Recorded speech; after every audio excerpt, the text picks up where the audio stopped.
The second point that I want to bring to the forefront here, in terms of things, incidences that happened that left me feeling confused, that left me feeling cheated, and left me feeling like it's like this person doesn't have my or our family's best interests at heart, especially in this area of, being able to depend on them to take care of us financially. Again, and I guess there's a reason why I'm focusing on stories that happened even prior to us getting married, because I feel like it was also like the foundation. It was like the bedrock of all the breakfasts I ended up chopping, all the depravity, all the, the not having enough, the lack, the insufficiency that I endured throughout the course of the marriage. I feel like a lot of this was just, the tone was just set from the beginning. And it was difficult to now then even attempt to write another script when this is the way someone has really just kind of showed themselves or showed their hand from the beginning.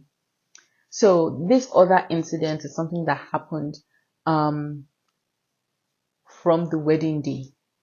So for those of you that are not familiar with Nigerian culture, when you're getting married, there's something, you get sprayed, friends and family and well-wishers, they dance with you and they are throwing money at you. They're throwing money, at your feet. They're just throwing money in the air pretty much. And the intention is, them just trying to bless your marriage, wish fruitfulness for you and your new life and all of that. So, but it's a very strong staple, especially in Yoruba culture.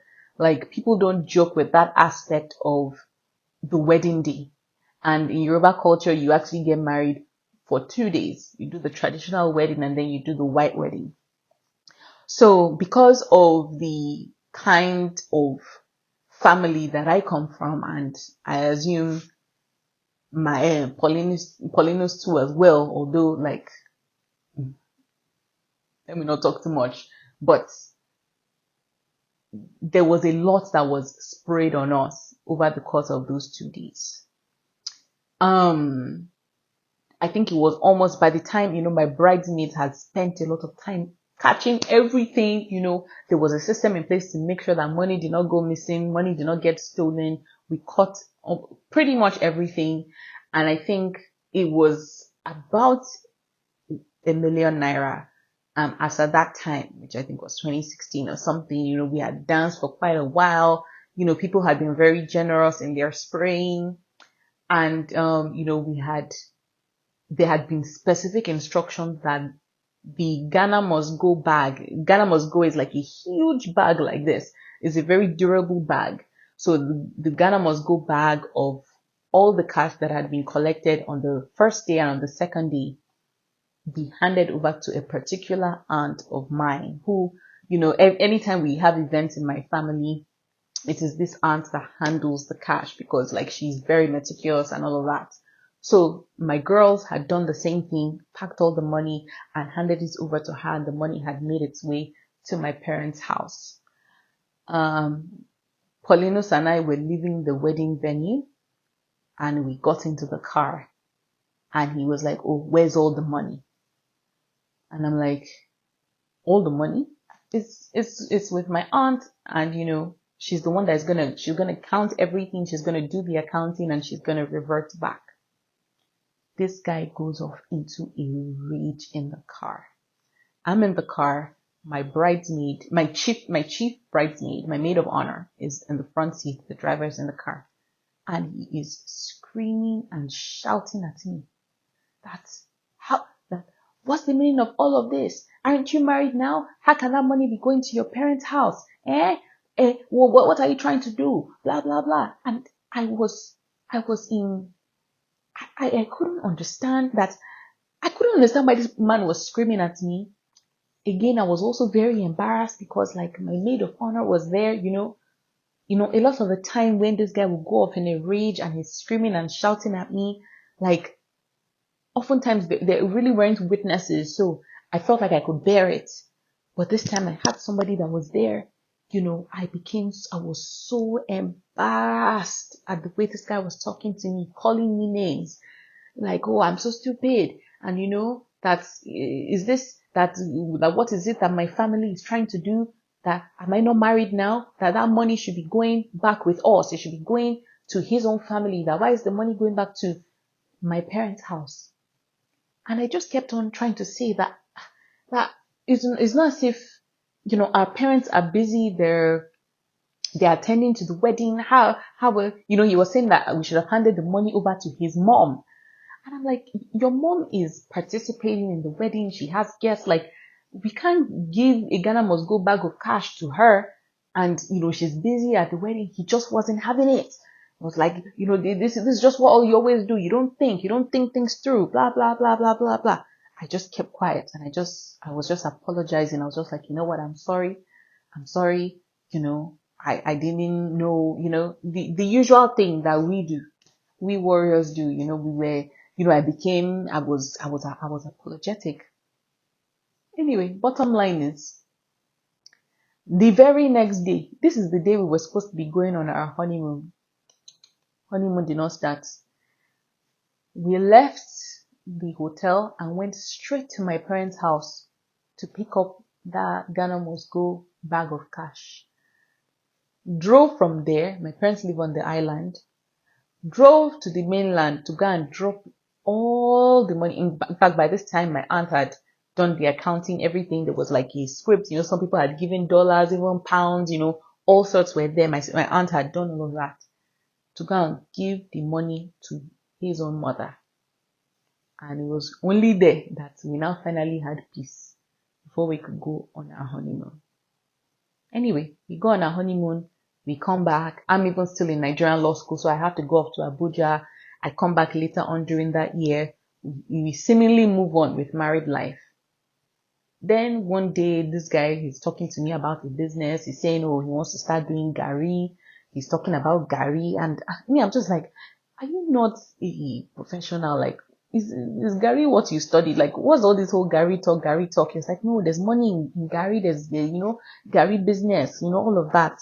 Well, me, I was just a new bride. I didn't want to seem as if I was not supportive. I know that he was having a lot of issues working with his dad, in his dad's company. So he felt like, oh, he wants to strike out on his own, and he feels GARRI is what he's going to use. So I just said, okay, I will not pick this business idea apart too much. I'll leave him. He said there's some woman in the village that does it. It's like a short deal. It's a short deal. He goes off. He's doing his GARRI business. Sometimes I get feedback. Sometimes I don't. But by this point in time, I'm already pregnant with my first child. And for those of you that know me, I had hyperemesis gravidarum, which is extreme morning sickness. I was extremely ill. I lost weight in my pregnancy. I was throwing up constantly. I couldn't keep anything down. So me, I'm in survival mode at this point. I leave him to live his life, do whatever. Then one day, months later, the guy is trying to talk to me about, he was like, oh, remember that GARRI business I told you about? Oh my God. I'm in a deep issue right now. The way he used to say that, I'm in a deep problem right now. I'm like, deep problem? What happened? Tell me. I was like, yeah, that woman, she sold him bad GARRI, everything turned black. The GARRI has spoiled. In fact, she's even owing him GARRI, this one, that one. I'm like, yeah, this is really bad. This is quite terrible. He now mentioned that, in fact, he used the money from our wedding. He puts it inside. And he just continued on with the story that, yes, this GARRI, he's so disappointed that the thing didn't work.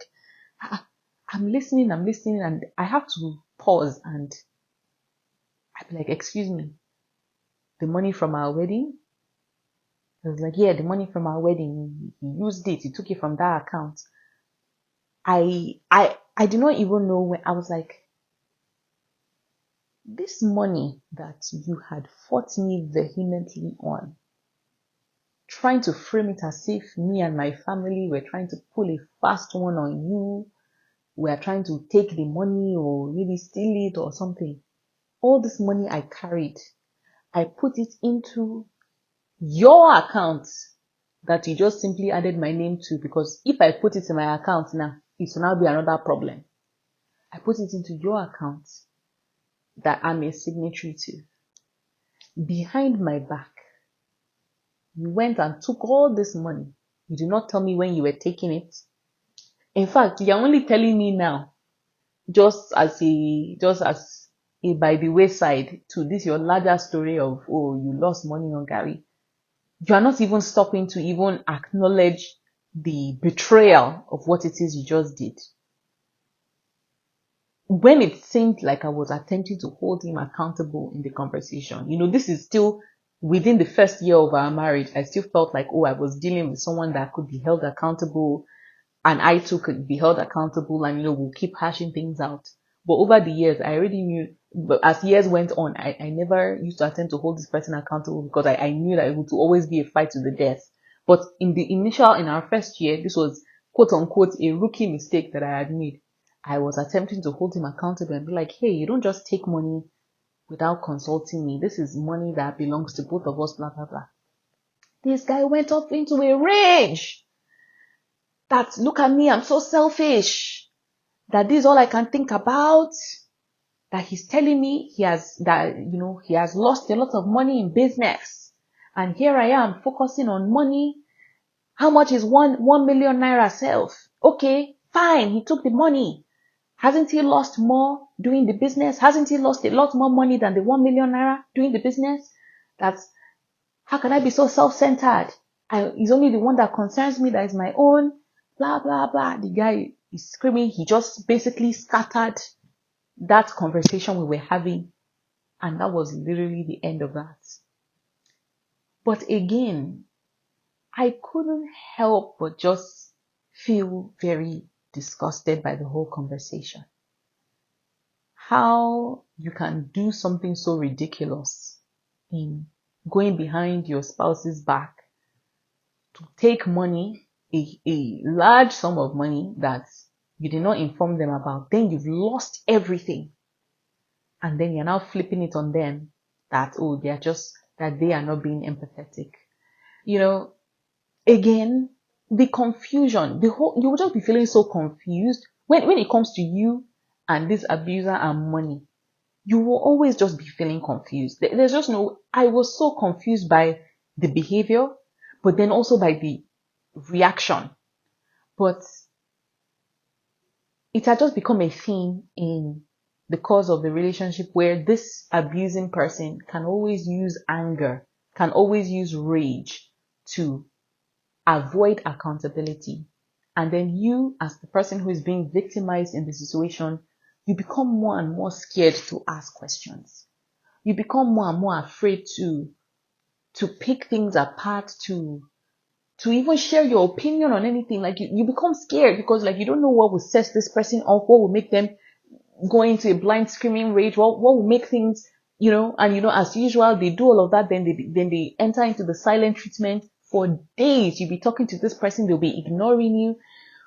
So again, these are some of the things that I mentioned that just kind of set the tone and just made everything, that just built up the distrust in the relationship with money, with finances, and with just not feeling comfortable or safe to even have these kinds of conversations.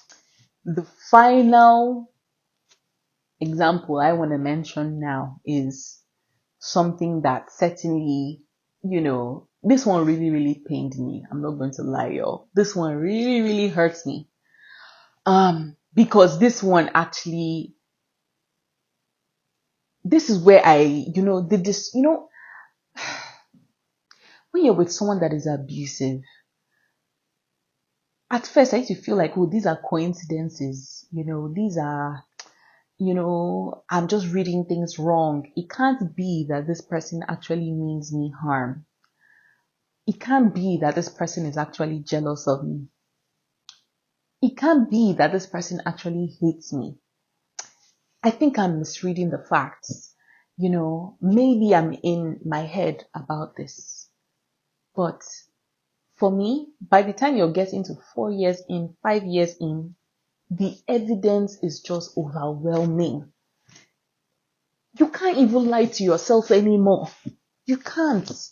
And if you're paying attention, if you don't allow yourself to be lost in the relationship, it is these kinds of instances that galvanizes the energy that you need to get out of this kind of toxic and harmful relationships. So, this is 2019. I already had 2 children at this point. I'm already working in my job at a tech startup. I am making my way in this world, especially in a country like Nigeria, where it is very dog eat dog world. Survival mode is on 10s, on 1,000. You're struggling. I'm starting to understand that, look, the life that I grew up with, the life that this man, when I was in Canada, had promised me that we will have if I just move back to Nigeria to be with him, I'm starting to see that that is not the case. My children are living a subpar life. The kind of schools that they're going to, it's not the kind of school I went to. The kind of clothes that they're wearing, it's not the kind of clothes that I wore growing up.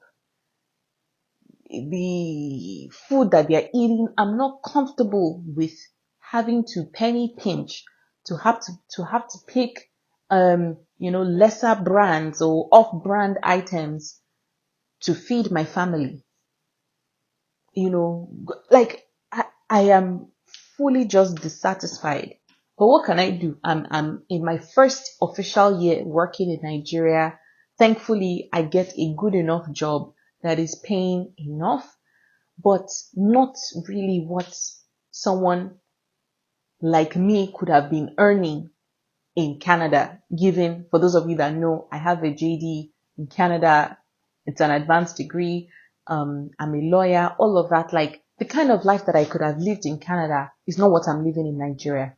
And this person, with their spending habits, with their ridiculousness, opening business after business after business, losing millions on millions on millions, millions that we are not even seeing in this family. This guy will show up one day, hey, I've lost this amount of money, or this one, that one. So every day he's coming home and announcing that he has lost this money, he has lost that money. You yourself, you'll be afraid to ask, please, Oga, it's like we need money for chicken, because if he has been announcing all day that he has been losing this amount of money, where is the mouth to ask? So I don't ask this man for anything again. I use my money within the best of my own capabilities. I am taking care of our children. I'm taking care of the household. Whatever he can bring, thank you. We give God all the glory. If he doesn't give, no problem. We'll figure out our lives. I had gotten used to this man bringing out some dirty white piece of paper. He would draw a table. How much are we spending on DSTV? Why are you using that package? I had gotten used to that kind of madness and chaos of somebody counting, must you buy that beans? Must you eat this sardine? How can you be eating corned beef with egg? All these kinds of things that were foreign to me, but I'd gotten used to it now. So I never used to ask this man any question anymore. And me too, I was just living as gingerly as I could, trying to craft the life that I really wanted for my children. But of course, it's not easy. It's difficult. So even though I had a job, I decided to start a business.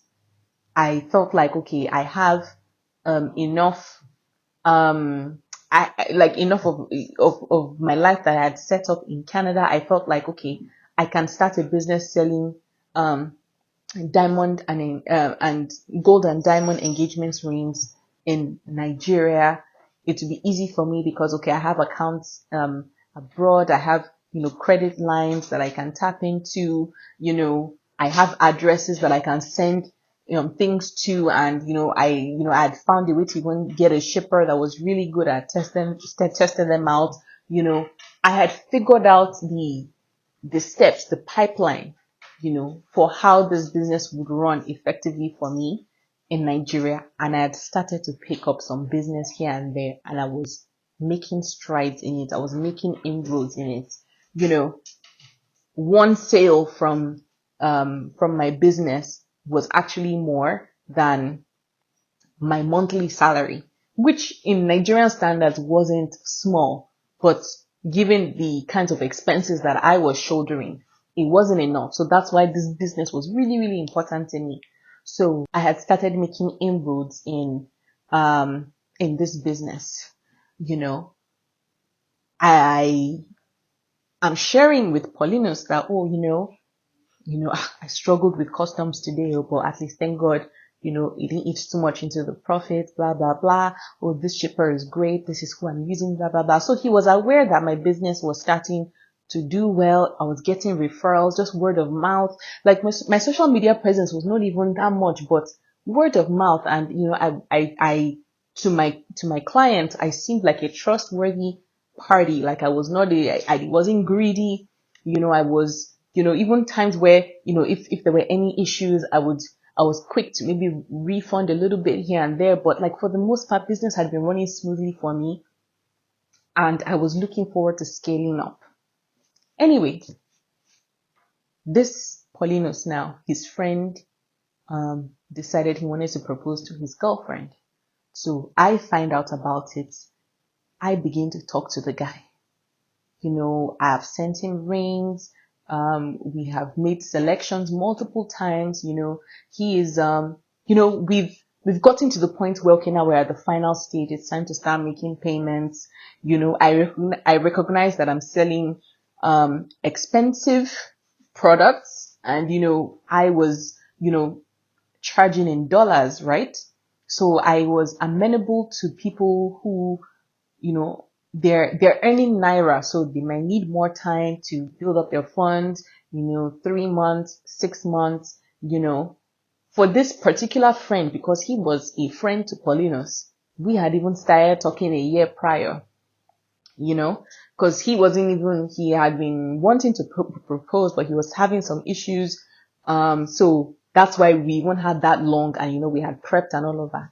Anyway, bottom line, it gets to the point where, okay, Oga, it's time to start making these payments, especially if you want me to, procure this ring for you and all of that.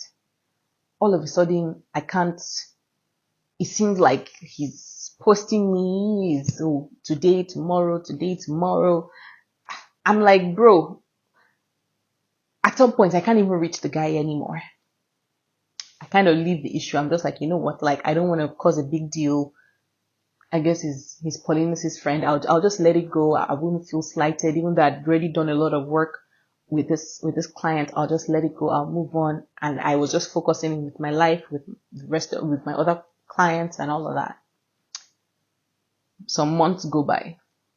One day I'm speaking to Paulinus, and then he shares that he's talking about random things. He's complaining about the state of the nation, the country, blah, blah, blah.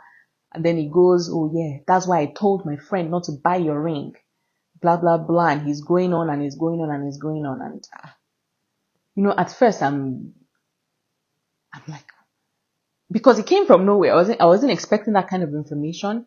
And, when you've been abused for so long, sometimes you learn to choose your battles because, you're just not ready for the chaos of what it is in attempting to hold someone accountable. So you double think, you double step, you sometimes there are things that you genuinely want to address, but you shove it down and you sweep it away because it's just not worth the hassle. But this one, I said, no, I'm going to fight this. Like, this is something that I have been working hard on for almost a year now with this person. This is you taking money out of my hands right now. It's already bad enough that you don't take care of this family.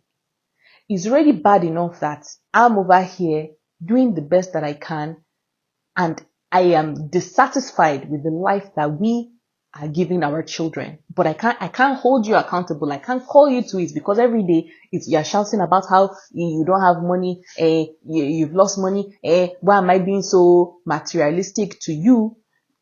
It's basic things that I'm asking for, you're saying I'm being materialistic. Okay, no problem. But now you are now actively taking money out of my hands. Who does it benefit now? by you telling your friend not to purchase my ring. And then that's why I can't even get a hold of the guy. The guy is posting me. Like, what kind of behavior was that? So I challenge him on it. And then he starts fighting again as usual. He goes off into a rage at me that, hey, what's my problem self? Are my rings not expensive? Am I not charging in dollars? Blah, blah, blah. How many people can afford it? That yes, he gave his friend sage advice. And I was just so confused. You are going to sit here and tell me you have loyalty to your friend. What about me, your wife, that I'm sitting down here now? In what world is it okay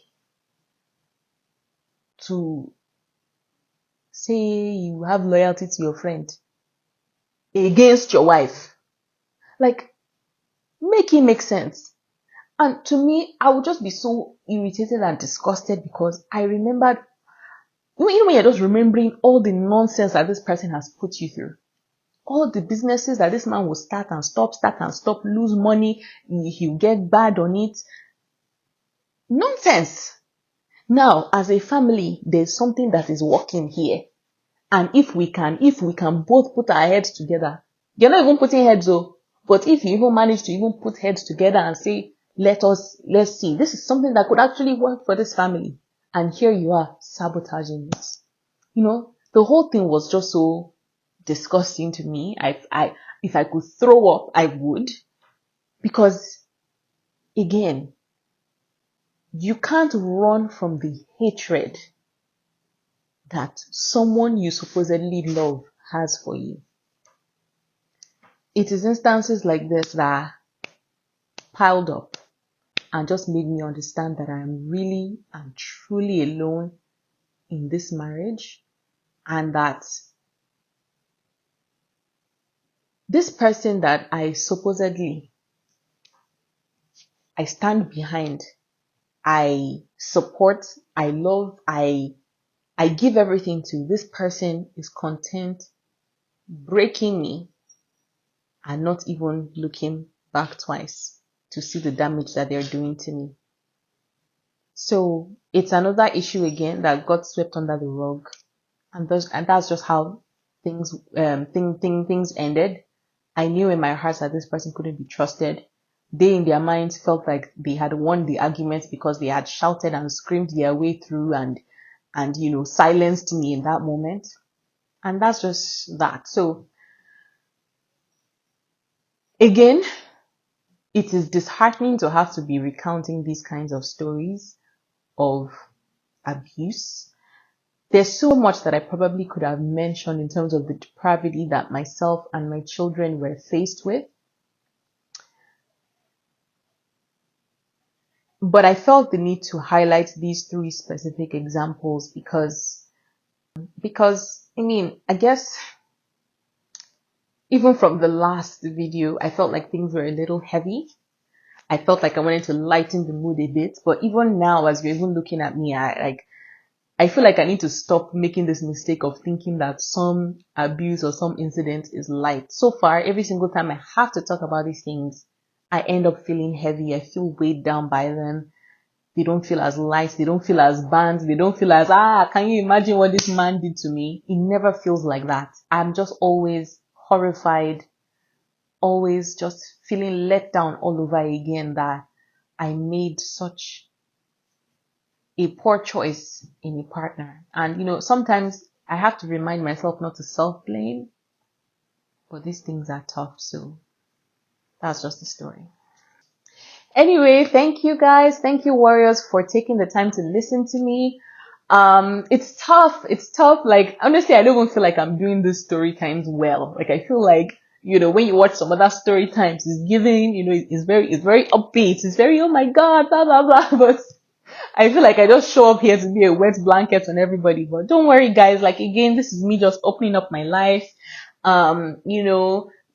Feel free, drop, your comments. I'm going to read everything. Me, I like to camp out and I like to read comments. So drop your comments. If you want to share your own stories too as well, send it to our email. It'll be right there in the description box.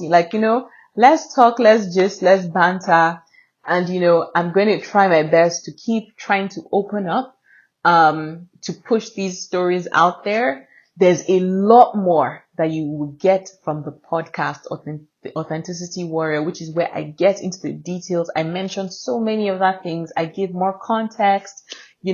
I put the information there front and center. So, thank you guys again for watching, and we promise to bring you guys more and more content. So thank you, warriors. Bye.